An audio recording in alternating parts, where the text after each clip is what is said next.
Halo, selamat malam semuanya. Kembali lagi kita kali ini di kelas live Instagram Istimewa adalah Bangsa. Nah, kali ini kita akan ngobrol-ngobrol dengan salah satu teman yang menurut saya sangat menginspirasi. Dia ada di Beograd, sekarang ada di Serbia. Topik kita malam ini tips berkarir di luar negeri. Pembicara kali ini pernah bekerja di beberapa dan sedang bekerja. Dia pernah bekerja di beberapa negara di Eropa, di KBRI di Eropa dan juga di Amerika, dan sekarang tengah bekerja di salah satu KBRI di Eropa, di tepatnya di Beograd. Nah, coba kita undang.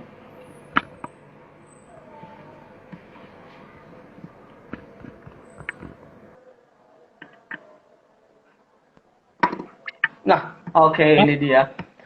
Akhirnya, halo, selamat siang, bro. Selamat siang. Oh, sorry, di sini selamat malam. Aku pikir ini mana nih, susah banget buat join. Iya, iya, iya. Soalnya lagi di jalan, kebetulan nih lagi di pinggir sungai. Lagi di mana Gitu. nih, bro? Kayaknya di belakang itu kayak castle gitu. Iya, ini apa peninggalan zaman Ottoman dulu. Jadi kebetulan ini lokasinya di pinggir Sungai Danub.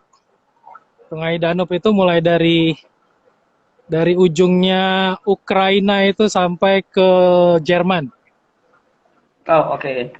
Iya, iya. Kayaknya aku harus lihat peta dulu, men, biar bisa lebih jelas paham deh. Oke, Di, thank you. Pertama-tama kita ucapin makasih nih, Di, udah mau join hari ini, siang ini, atau malam ini di sini, Di. Di sana jam berapa, Di, sekarang, Di? Sekarang jam satu lewat Oh, jam 8. satu. Iya. Jam satu, oke. Nah, Di, ini udah bergabung beberapa nih teman-teman, mungkin murid-murid juga, beberapa ada orang tua murid juga mungkin, yang pastinya mereka pengen tahu nanti tentang. Halo, Di. Oke, yang pastinya mereka mungkin nanti pasti ingin tahu tentang gimana sih berkarir di luar negeri. Karena kan kalau di sendiri udah di beberapa KBRI ya. Halo, Kauli. Nah, rupanya di Serbia bisa low signal juga nih. Sebentar ya, rupanya Kaudi lagi terkendala sinyal.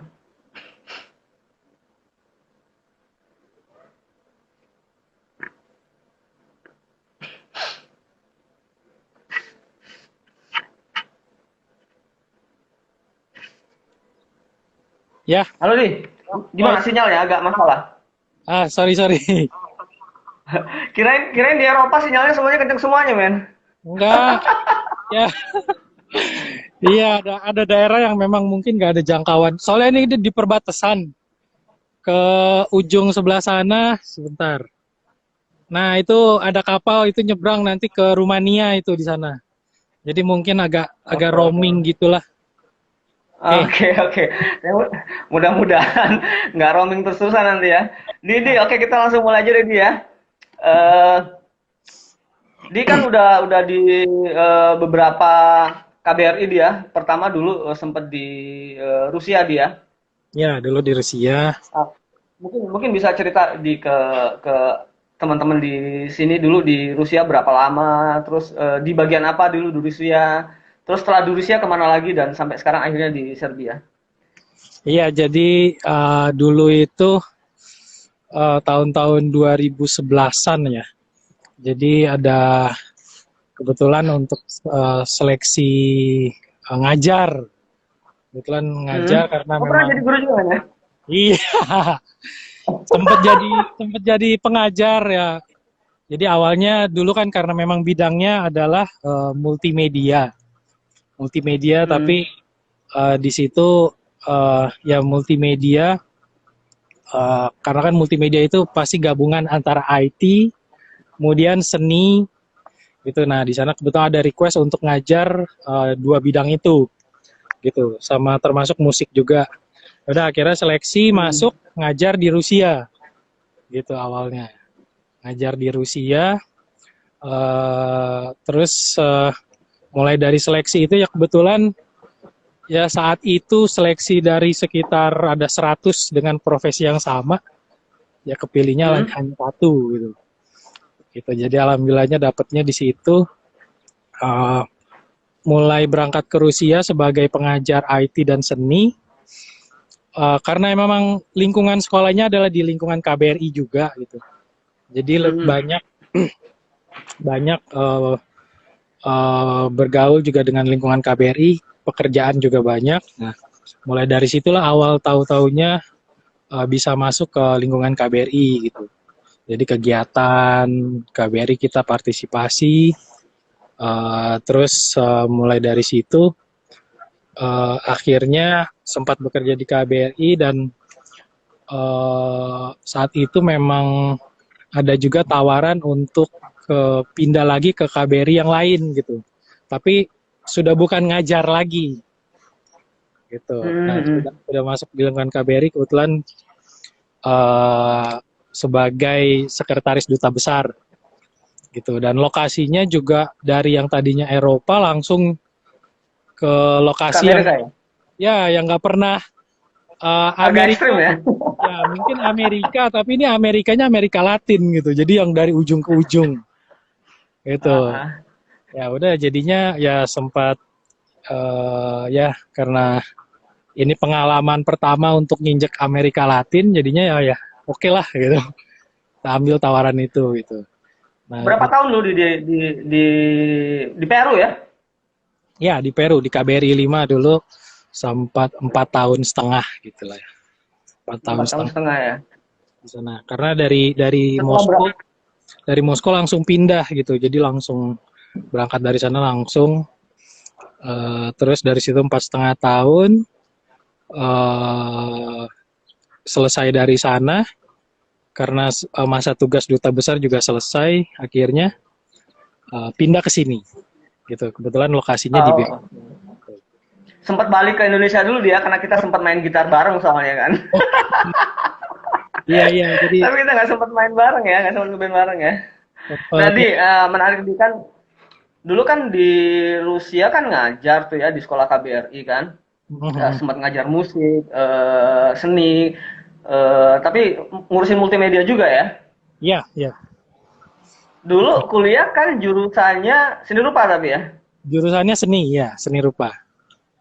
Jurusannya seni rupa, tapi memang kan dulu pernah, yang aku tadi udah bilang sih sama teman-teman, dulu sempat berkarir juga nih di musik nih kan. Wow. Yang aku bilang kalau anak 90-an pasti kenal yang namanya Jiung, kompor beleduk dulu kan. Iya. Nah, dulu kan sempat di musik. Nah, kebetulan aku kemarin juga sempat baca postingannya Jiung kan di Instagramnya kan, waktu Kaoldi sempat live Instagram juga. Katanya basis mereka yang akhirnya meninggalkan sawah dan ladang menuju ke Rusia gitu loh. Meninggalkan sawah dan ladang. Kalau aku boleh tambahin sih, meninggalkan sawah dan ladang menuju mencari tambang emas kali ya. Nah, anyway, kenapa bisa sampai kepikiran dulu dari musik? Kan udah Jiung juga udah cukup dikenal lah dulu di eranya. Kenapa terus malah mutusin untuk kemudian cabut dari band dan memutuskan untuk berkarir di luar negeri? Apa karena jalan-jalannya nih kan, kalau di Instagram Kaoldi kan aku lihat jalan-jalan ke sana kemari terus, ke negara sini negara sana, kayaknya enak banget gitu. Itu sebenarnya kerja tapi sambil jalan-jalan. Iya. Iya, ya saat itu sih memang pilihan yang berat juga ya, karena kondisinya juga kita memang lagi habis keluar album, terus kita sempat tour juga, promo album sama film. Jadi ya sempat, terus kebetulan juga pergantian vokalis gitu, dari vokalis yang sebelumnya sampai yang vokalis yang sekarang gitu, karena Jiung udah ganti vokalis wanita. Gitu. Oh, udah ganti sekarang ya? Pertama kan ada Tia, terus sempat juga dibantu sama Anne, terus ada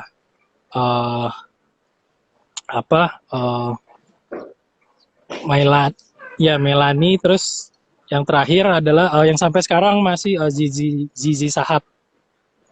Oh, masih eksis ya. Soalnya aku lihat di Instagramnya juga masih eksis. Ya masih. Nah, jadi ya lumayan pilihan yang sulit juga gitu. Ya, tapi ya gimana lah namanya berkarir walaupun walaupun jauh tapi dunianya pun masih memang yang kita geluti gitu. Ya di situ juga masih bisa bermusik dan ya seni juga akhirnya ya saat itu Soalnya, bilang iya, aku lihat kan enak banget di bisa dibilang kadang-kadang jealous juga sih ngeliat Oldie sih kan. Di waktu di Rusia dulu kan kerja di Rusia, aku lihat masih ngeband juga sama bule-bule, tapi kerja di KBRI juga. iya iya iya. Nah, ini pastinya kan teman-teman nih di sini ada banyak, mungkin banyak juga yang punya cita-cita lah ya, cita-cita pengen kerja di kedubes lah ya di luar negeri. Jadi mungkin bisa nggak sih di sharing apa sih suka dukanya kerja di KBRI ini? Ya mungkin dukanya sedikit ya, mungkin sih ya. Tapi boleh dimulai dari sukanya apa sih, tantangannya, challenge-nya, kira-kira gimana nih? Ya itu sih ya kalau bisa dibilang sih memang karena masalahnya kita kerjanya di luar negeri habis itu di KBRI itu jadi bisa dibilang semua tindak tanduk apa yang kita kerjakan itu jadi atas nama negara gitu. Jadinya kalau misalnya kita berkelakuan begini atau begitu gitu. Karena yang orang luar itu yang taunya ya oh Indonesia gitu. Jadi memang itu yang harus kita jaga benar-benar gitu. Apalagi ya kita di lingkungan kedutaan gitu. Jadi orang taunya oh, kalau orang ini ngelakuin ini itu ya berarti mereka cuma kenalnya Indonesia. Makanya itu yang kita jaga benar-benar ya. Dan ya Hmm. senangnya adalah ya sukanya ya kita bisa kenal banyak orang, terus banyak negara juga gitu. Jadi kita bisa bisa wawasannya yang tadinya kita cuma tahu based on text di buku kita belajar, Hmm? ternyata pas di sini ya itu yang kita lihat gitu. Jadi kita ngalamin sendiri gitu kayak misalnya sejarah kayak apa sih masalah perang dunia apalagi lokasi saya nih kan di Serbia gitu. Jadi bisa bisa mengenal lebih dekat lagi sejarah zaman Ottoman dulu, terus Perang Dunia Pertama, Kedua gitu. Jadi ya itu sih. Jadi dan bisa ya uh, terus ya namanya lingkungan kerja pasti ada juga kesulitannya dan kemudahannya ya itu semua sama tinggal kita enjoy nggak jalaninnya gitu. Gitu. Karena memang ya kebetulan memang dari seni dari musik terus dari multimedia ini kayak boleh dibilang dunia baru gitu tapi cukup cukup menantang karena sekarang nih saya jadi kebetulan saat ini dipercaya sebagai staf politik jadi yang dari multimedia ke politik itu udah ya Agak agak agak agak berat kayaknya main bahasanya staf politik kan, dari pemain musik sampai ke staf politik. Coba cerita tantangannya di itu job ya desk-nya ngapain aja di? ya kita ya seperti apa laporan politik negara setempat gitu atau yang lingkungan gitu. Ya kita rajin-rajin baca koran, terus berita di TV, update terbaru gitu-gitu sama sama di apa misalnya situs-situs online yang berhubungan sama politik kedua negara atau keadaan terakhir gitu-gitulah. Jadi kita harus Oh, mengamati ya karena sukanya ya itu yang tantangan terbarunya adalah bahasa. Karena kebetulan jadi saya uh, punya minat lain di bahasa gitu. Jadi makanya akhirnya oh ini sangat menarik juga gitu dengan dunia yang oh baru. bahasa dia. Anyway kan kalau ngomongin bahasa nih dia, aku tahu Aldi kan pasti bisa beberapa bahasa nih kan. Dari di Rusia cukup lama kan beberapa tahun, Iya, kemudian di Lima juga 4 tahun tadi, sekarang di Serbia. Nah sebelum sebelum diterima itu ada kelas persiapan bahasa dulu kah? Atau memang kita sendiri yang harus nyiapin bahasa kah? Kalau kita pengen kerja di misalnya kita pengen kerja di let's say di Afrika kita harus belajar bahasa Afrika atau gimana di? kalau bahasa sih kebetulan saat waktu di Rusia saat itu sih memang kita langsung nyebur gitu. Jadi ya semuanya belajar belajar sendiri gitu. Jadi langsung belajar on the spot.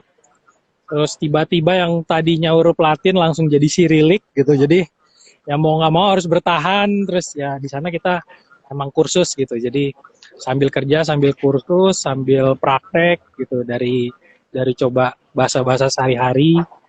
Ya ya mau nggak mau ya memang harus ada minat dari diri sendiri juga gitu. Gitu Iya, ya. sampai. Intinya sih sebenarnya kalau kalau kita pengen sukses berkarir, kita memang harus belajar dia. Kalau kita punya kemauan, kita harus terjun benar-benar serius di situ dia. Benar-benar kayak gitu ya. Gitu ya. Apalagi bahasa Rusia kan secara hurufnya aja udah beda dengan huruf Iya, kita kan. iya. Nah, itu ya, Tapi so far gimana di kalau di Beograd ini udah berapa lama? Udah 2 tahunan belum sih? 2 tahunan ya? belum sih. Baru Belum ya? 1 tahun 6 bulan. Dari Juni tahun Satu tahun lalu. 6 bulan. Apa di yang apa beda dari Serbia dari Beograd kalau dibandingin sama negara lain yang Aldi udah pernah ke sana misalnya Rusia atau di Peru atau di Indonesia deh. Kalau dari negara yang udah pernah ditinggal sih, ditinggalin waktu kemarin di Rusia. Karena ini kan sama-sama lokasinya di Eropa Timur ya. Dan tapi dia nih karena dia wilayahnya Balkan, jadi mungkin bahasanya juga masih ada unsur Slaviknya. Jadi apa ya, kayak lingkungannya pun masih sama, ambience-nya sama gitu, budayanya, kulturnya juga karena di sini juga lingkungannya adalah ortodoks. Jadi Hmm. ortodoks Rusia juga, nah, itu hampir sama. Wajah-wajahnya mirip, tapi di sini bedanya orangnya lebih welcome karena dia ini kan udah banyak ketemu berbagai macam perang kan. Jadi pengalamannya yang gitu-gitu ya mereka lebih terbuka dengan orang gitu. Dan juga di sini boleh dibilang karena bukan negara maju ya. Jadi negara negara berkembang tapi ya karena Eropanya dan orang-orangnya itu lebih lebih ini lebih lebih lebih welcome dan lebih terima dengan oh ada di atas ada Siapa itu? itu istri. Oh, salam buat Kak Neti. Ya, Ada Elbrus juga di situ ya. nah, Elbrus juga di atas ya Ada jadi Elbrus gitu. juga. Terus kalau waktu kita di Amerika Latin lingkungannya lebih nuansanya sama kayak di Indonesia itu di Amerika Latin ya khususnya di Peru ya.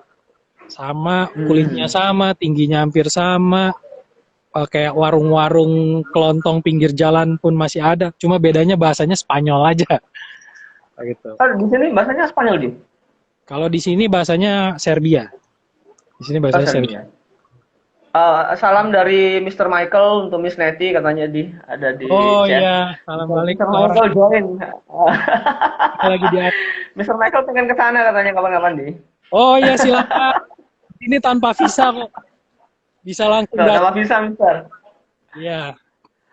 Mr. Michael will fly from the Philippines directly to Beograd. Yeah. Nah, balik lagi nih ke soal karir di KBRI buat anak-anak mungkin kan banyak anak ya aku rasa sekarang kan aksesnya lebih mudah gitu informasi. Iya, betul. Anak banyak yang kuliah sebelum kuliah mereka sudah observe dulu mereka pengen berkarir di bidang apa dan mereka ambil jurusan apa gitu. Nggak kayak zaman kita dulu men ya. Zaman Iya, iya. kita dulu internet masih belum ada kan jadi masih susah. Kalau sekarang tuh cenderung informasi lebih gampang. Ah, Jadi nah, pertanyaannya adalah kalau Aldi tadi kan dari jurusan seni rupa atau dari seni rupa kemudian bisa berkarir di Kedubes di KBRI. Sempat jadi sekretaris Dubes juga dan sekarang ngurusin bagian politik.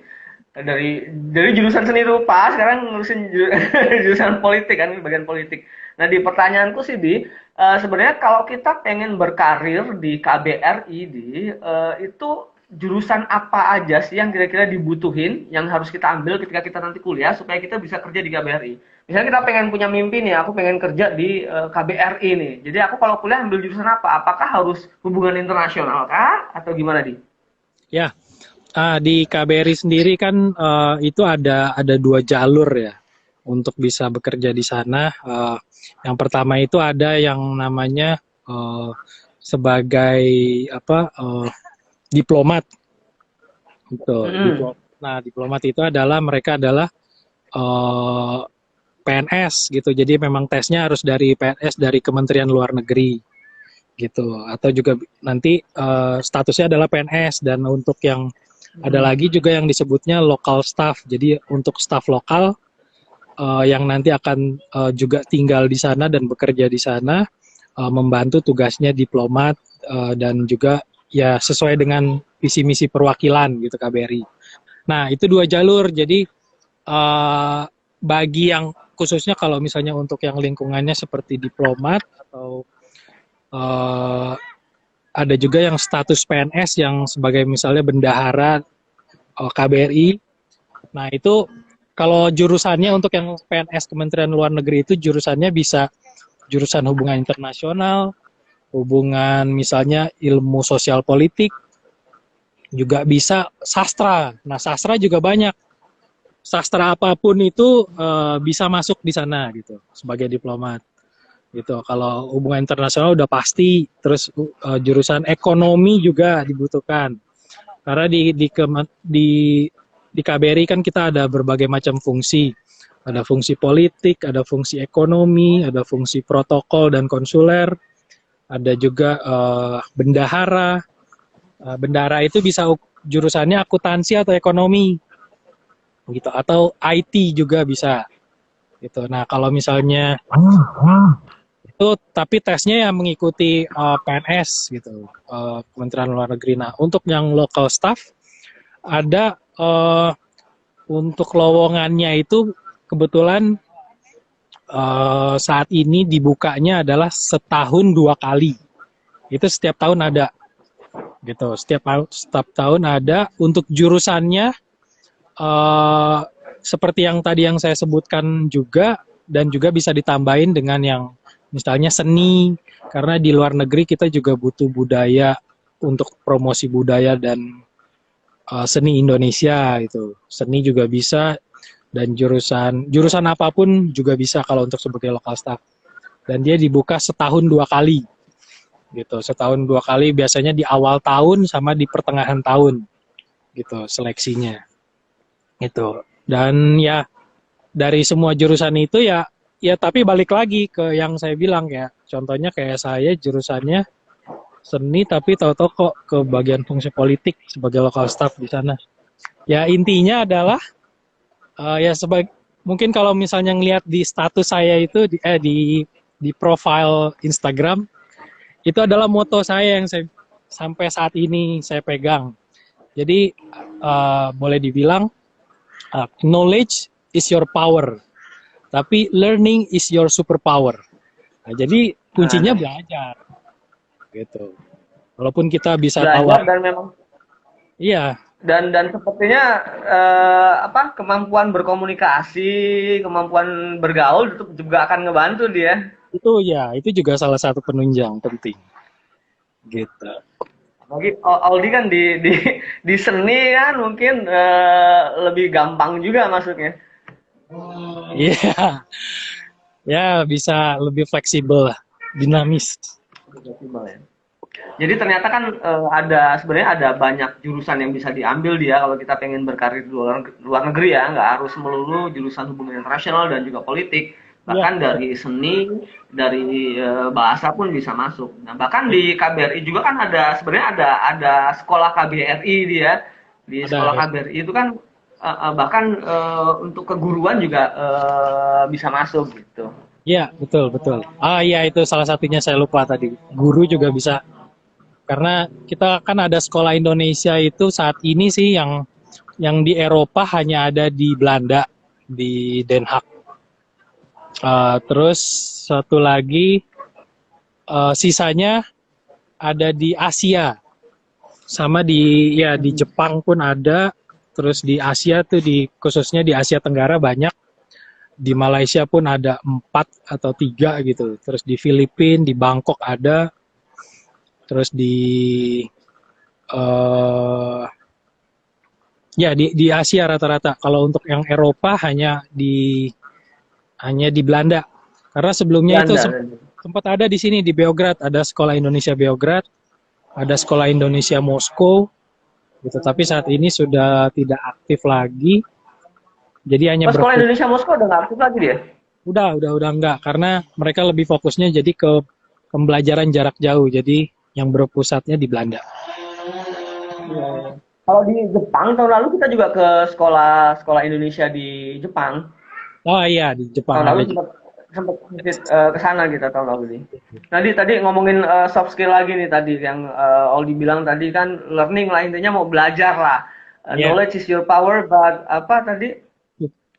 Your willingness to learn is your superpower lah gitu ya. Gitu Ya. ya. Learning is your superpower. Nah, selain learning, mau belajar komunikasi, kira-kira apa lagi nih di soft skill yang dibutuhin kalau mau berkarir di sana nih? Ya dibanyakin skillnya lagi lah kayak misalnya ya itu bahasa udah pasti itu mau nggak mau pasti dibutuhkan itu bahasa gitu ya kalau misalnya bahasa Inggris adalah modal gitu bahasa Inggris adalah modal tapi kalau misalnya kita mau belajar bahasa lain apalagi sekarang kan ya banyak sources bisa cari di internet di bahkan ya buku-buku pun juga udah banyak kalau zaman dulu kan kita buat buka internet aja Susah harus men.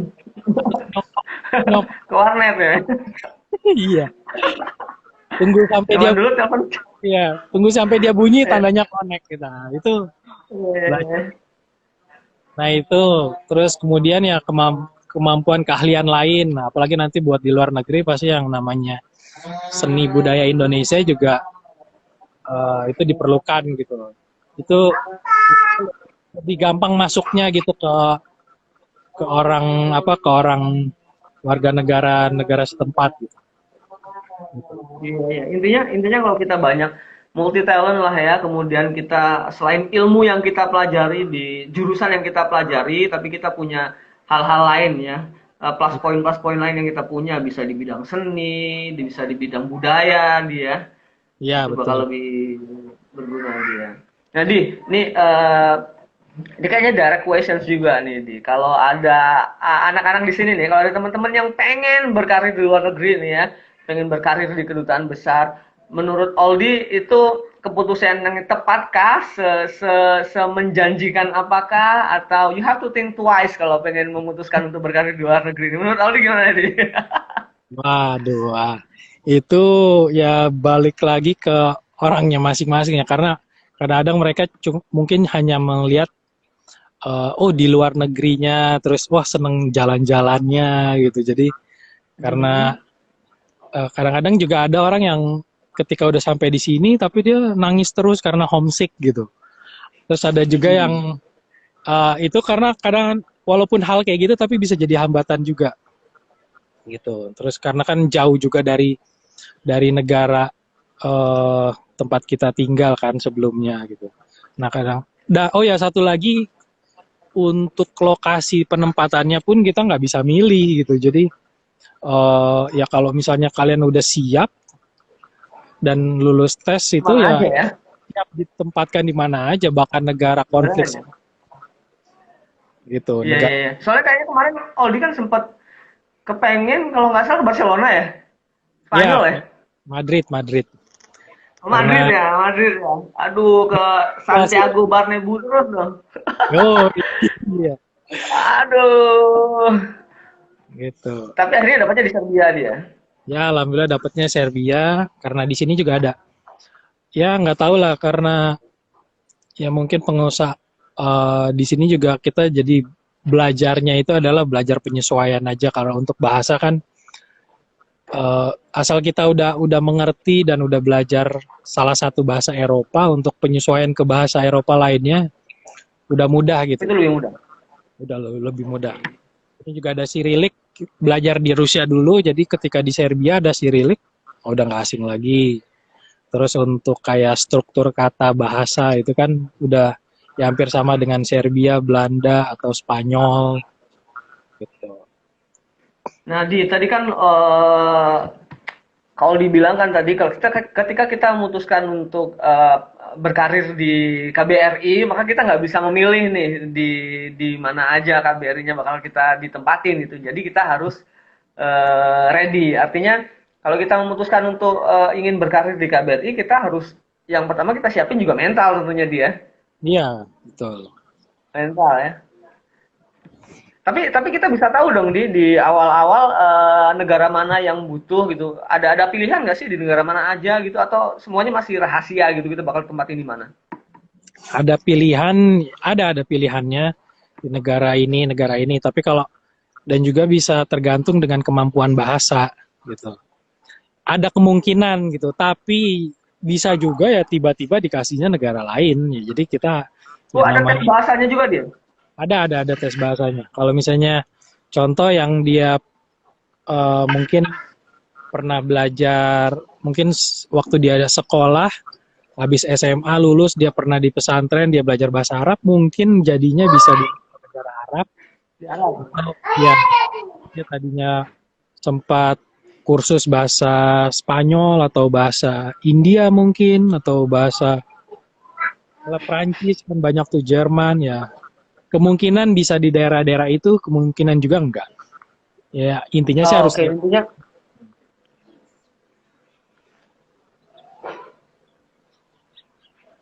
ini ada pertanyaan di hmm, kalau kerja di luar negeri punya aset nggak di Indonesia gimana kelolanya katanya. Oh, aset Aldi aku tahu asetnya di sini. Kak Aldi punya kos-kosan di sini. wah, ah, Aduh. Kak Aldi iya, punya kos-kosan di sini. Jadi iya, kalau mau ngekos nanti bisa hubungin saya ya. iya. Main-main Gimana yang gimana nih? suka rame ya. Jangan main-main suka rame.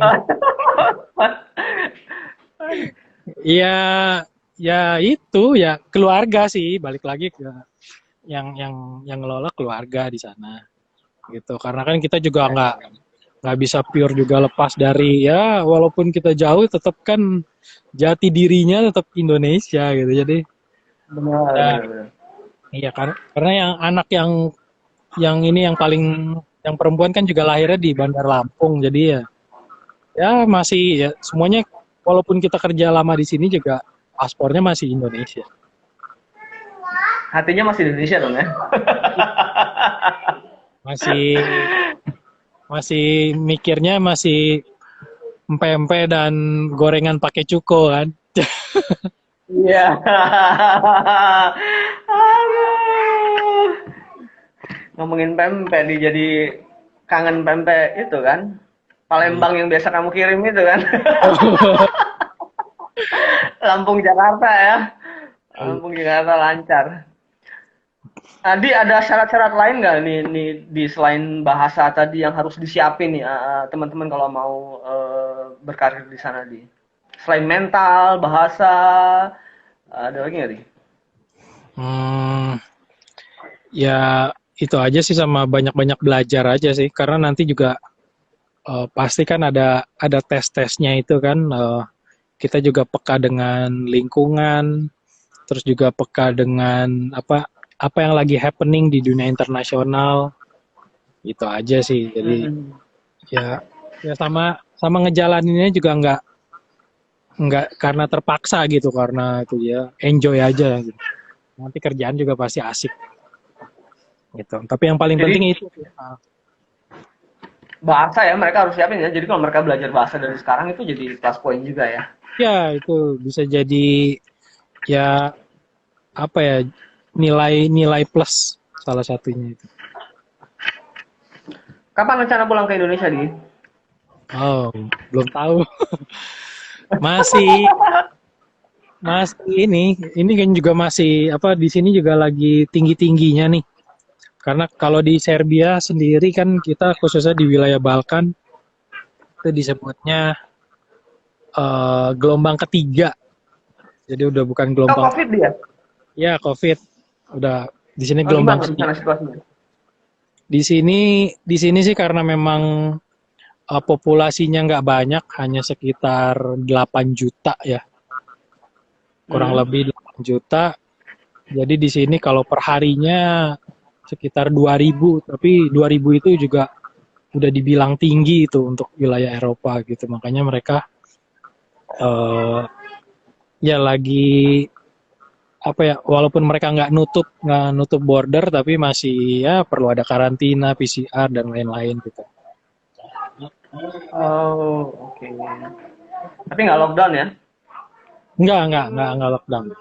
Hanya kesadaran warga masing-masing. Jadi ketika nanti weekend atau misalnya ada hari libur keagamaan gitu, ya disarankan untuk nggak keluar, untuk nggak itu mulai dari jam 5 sore sampai jam 7 pagi itu kayak curfew, kayak jam malam tapi kesadaran masing-masing. Ada Pak Tri juga bergabung. Selamat malam Pak Tri, terima kasih sudah bergabung. Paham, Pak Tri. Nah, nanti aku lihat, aku kebetulan juga follow Facebooknya KBRI Beograd. Aku juga follow sih. Instagramnya juga aku follow. Aku lihat sih di KBRI kayaknya seru banget gitu, karena kalian kayaknya banyak banget event-event yang ada hubungannya sama Indonesia tuh. Waktu itu aku malah lihat postingan-postingan yang makan tempe kayaknya jadi spesial banget di sana ya. Iya. Kayaknya seru juga di sana kegiatan-kegiatannya. Ya Emang karena begitu dia? ya memang begitu, karena kan kita memang fokusnya adalah, apalagi kan sekarang Bapak Presiden bilangnya kan kurang lebih hampir 80% target kita adalah ekonomi, untuk kemajuan ekonomi Indonesia. Jadi di sini ya fokusnya yaitu kita memajukan produk-produk Indonesia gitu.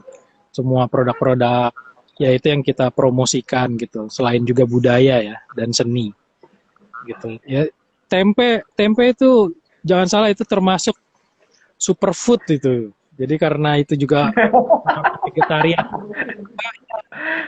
itu sehat. Nanti aku kirim. Nanti aku kirim. Iya. Ini barang mahal. Mahal diongkir. Mahal diongkir tapi kayaknya ya. Nah,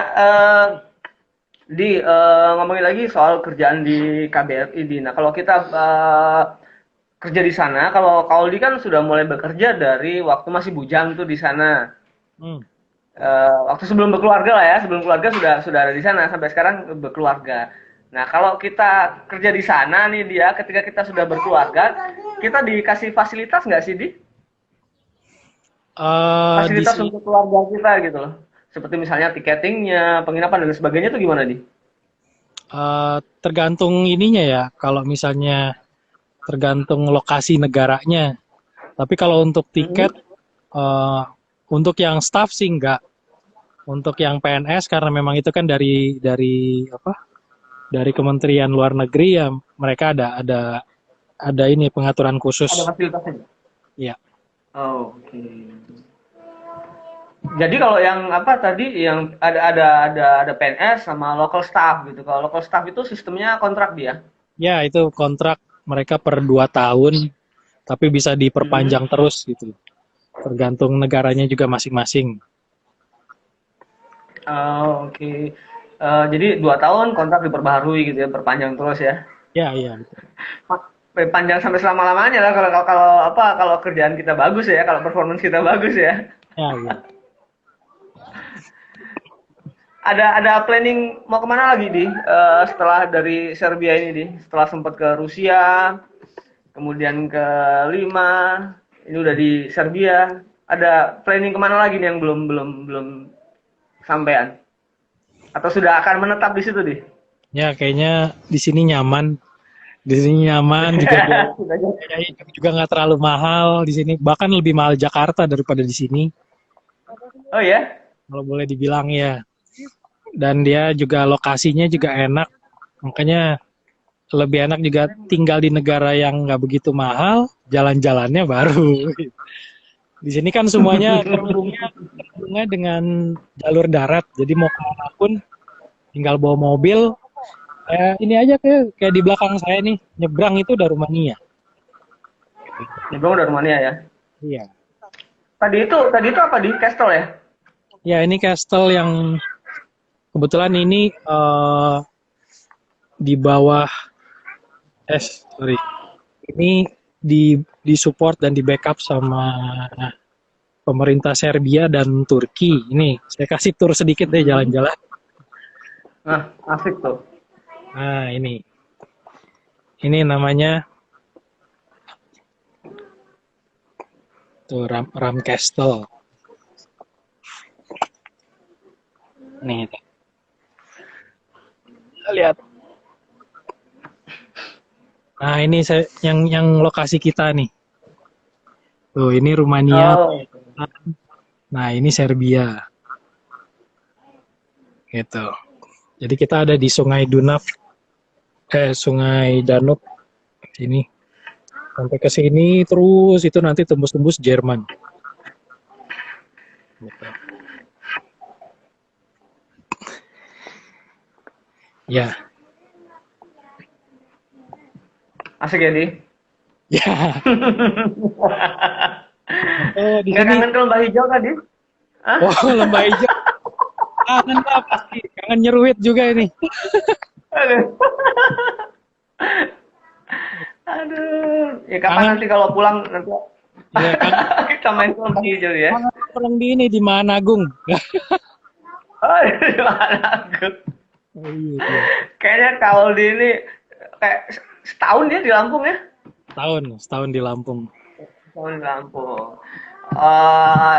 Teman-teman, Kak Aldi ini cukup, buat saya sih cukup inspiring. Kak Aldi ini cuma 1 tahun di Lampung, tapi dia bisa kenal banyak banget orang di Lampung. Kadang-kadang aku juga heran. Ini orang baru di Lampung tapi kenal semua, perasaan aku aja nggak kenal dia. Kenal gitu. Jadi mungkin itu jadi salah satu soft skill ilmu yang punya Kak Aldi yang mungkin juga cukup membantu di karirnya sekarang gitu. Artinya kemampuan kita berkomunikasi itu sangat membantu di dalam karir kita. Oh, Gitu sama dia kayaknya dia. ini juga satu, kalau misalnya kita ada di dunia baru, gitu ya, kalau misalnya di dunia baru, gimana caranya biar kita bisa membaur dengan sekeliling gitu ya. Tapi kan kadang-kadang ada orang yang beda ya, yang mereka masih takut ya. Kalau saya sih prinsipnya di dunia baru nggak kenal siapapun, kita cari komunitas yang kira-kira sesuai dengan minat kita. Nah, kebetulan saya waktu pertama kali di Lampung tinggal di sana, walaupun dulu pernah manggung di Lampung, pernah sama band manggung di Lampung, tapi Itu ngajakin aku tolak di sorry di. iya. Enggak.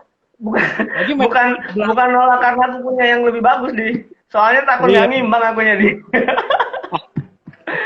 Gimana? Ya itu, jadi cari komunitas. Kebetulan di sana kan sempat ikut komunitas, sempat bangun komunitas klub mobil Ignis Lampung gitu. Nah, di sini karena memang dunia baru, nyari komunitas juga gitu ya, karena masih minatnya di situ, cari klub mobil untuk Serbia gitu. Kebetulan mobilnya adalah Opel, jadi cari klub mobil Opel klub Serbia.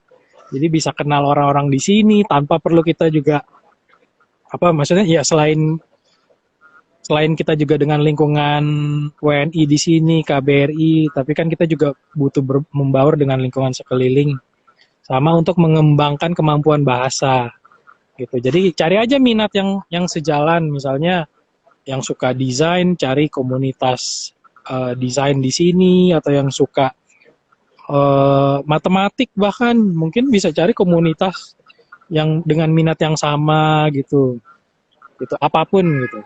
Itu aja sih, jadi bisa banyak temennya. Iya.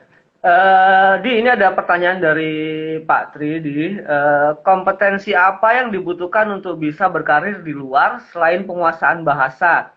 Tolong dibagi ke siswa-siswa Sekolah Dalam Bangsa. Terima kasih. Tadi sempat kita sebutin sih, mungkin bisa diulangi lagi nih. Karena ada beberapa juga yang baru bergabung, ada Dila juga, Malam Dila. Oh ya, jadi ya itu selain bahasa, karena bahasa juga kan penting ya sebagai ya untuk penunjang ketika kita berkarir, apalagi lingkungannya dengan bahasa yang beda dengan bahasa ibu kita ya. Yaitu ya kemampuan seperti contohnya kita juga harus peka sama eh, dengan yang hal-hal yang update dunia internasional gitu. Kita rajin-rajin juga menggunakan internet juga untuk ya hal-hal yang seperti itu. Misalnya kita lihat tentang PBB, terus misalnya lagi update di sini perang, terus misalnya konflik negara apa, terus misalnya contoh lagi juga pemilu gitu di dunia internasional. Nah itu. Terus yang berikutnya adalah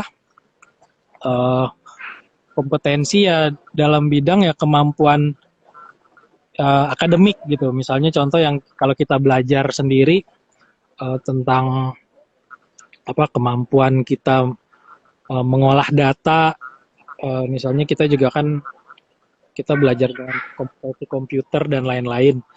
Nah itu juga kita harus apalagi kalau misalnya dunia sekolah pasti ya udah paham lah yang namanya langsung aja ke kayak kemampuan office kantor, terus Microsoft Office dan sebagainya gitu.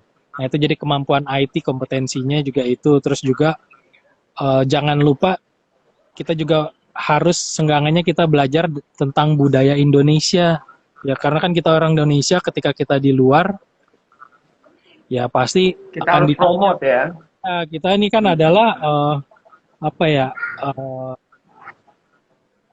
kayak misalnya kita, kalau misalnya kita disebutnya Indonesia, masa nggak tahu budaya Indonesia?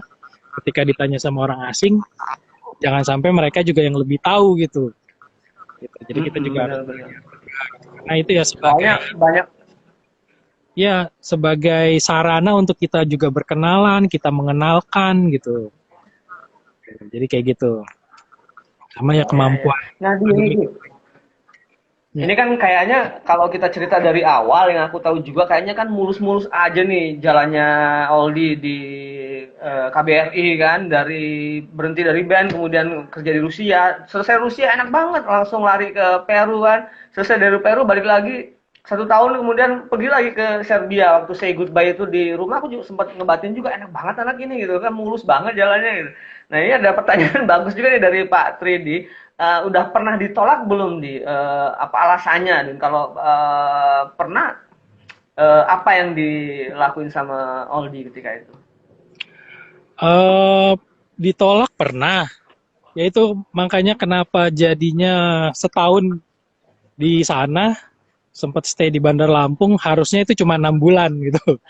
Jadi untuk yang seleksi yang awal itu sempat ditolak gitu, karena ya satu ada mungkin skillnya yang kurang, akhirnya itu ditambahin di situ gitu, untuk kemampuan kompetensi yang lain gitu ya.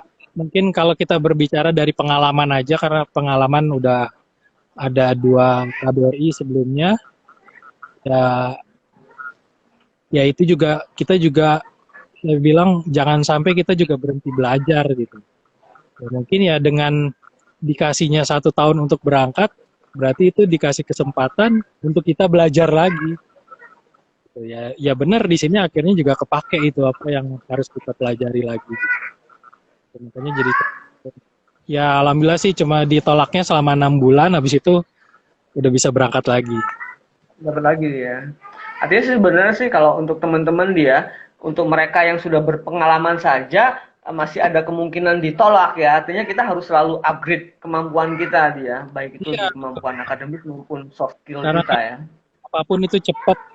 Ya jangan kalah sama Samsung. Samsung aja kan udah S berapa sekarang? Nah, nggak tahu, aku masih banyak banget tadi. Aku nggak ganti-ganti soalnya di.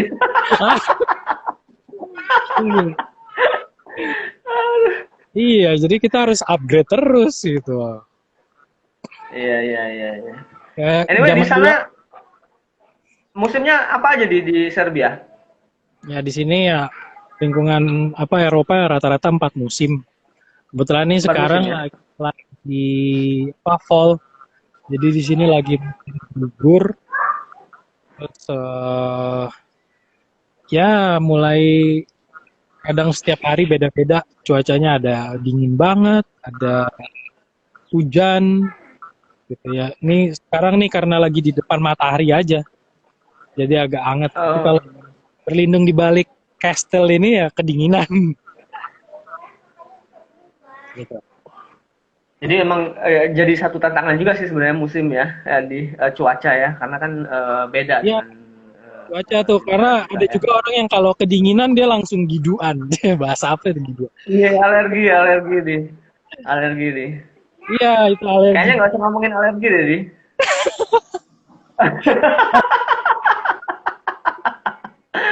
Aku bersin-bersin kalau terlalu dingin nih. Tapi kayaknya udah Wah, nggak lagi deh. iya iya iya. Iya. Iya. Teman-teman mungkin ada lagi yang mau tanya ke Kak Oldi sebelum kita akhiri nih, udah jam 8 malam mungkin. Di, Ya, apalagi nih di closingnya, closing untuk apa? Tips-tips untuk teman-teman semuanya yang mungkin nanti akan lihat video ini di untuk mereka kalau mereka punya minat untuk berkarir di luar negeri. Dan Oldi boleh juga deh dari persepsi Oldi, berkarir di luar negeri itu menjanjikan atau tidak. Kalau tadi Oldi kan persepsinya dari tergantung persepsi setiap orang. Nah, ini balik lagi ke persepsi Oldi. ya, ya, ya intinya sih ya di sini ya kalau kita berkarir di luar negeri yang jelas adalah ya kita bangga juga. Terus ya kita juga bisa melihat apa lingkungan dunia baru gitu. Jadi bisa sambil jalan-jalan pun, tapi juga menghasilkan ya pundi-pundi gitu. Uang Dan ya. ya beda-beda ya, ya itu. Ya tapi yang namanya manusia kan ada ada apa ya kayak mereka cukupnya di apa, bisa misalnya contoh dia ketika Standarnya masing-masing ya kan. ya dari masing-masing gitu.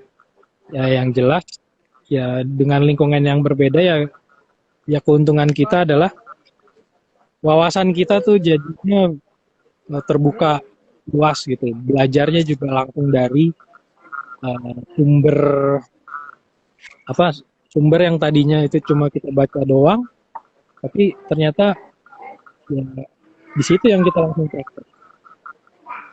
Gitu. Dan apa ya? Oh sama ini juga ya jangan jangan lupa dengan budaya sendiri lah. Gitu. Jangan sampai ada yang mentang-mentang udah di luar, udah lama di luar, jadi uh, ngejelek, Barat-baratan gitu ya. ya barat-barat, bahkan ngejelek-jelek. Kalau di Indonesia tuh begini, begini, begini ya kan itu beda-beda gitu. Ya balik lagi ketika udah di luar kerja atas nama, misalnya kerja di luar, bahkan kita sebagai mahasiswa pun gitu kan, yang dibawa adalah nama Indonesianya gitu.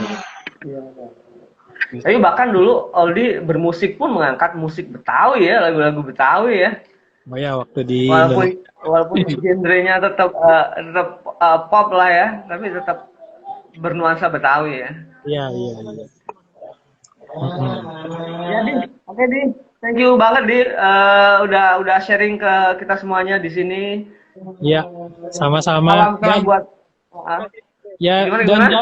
jangan lupa itu yang tadi dibilang apa?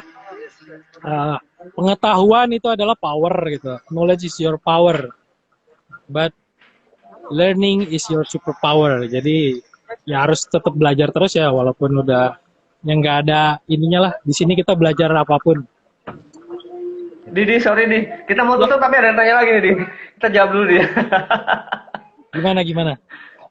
Mau tanya dong Kak, saya kan PNS guru, mungkin nggak ya Kak bisa kerja atau jadi guru di sana?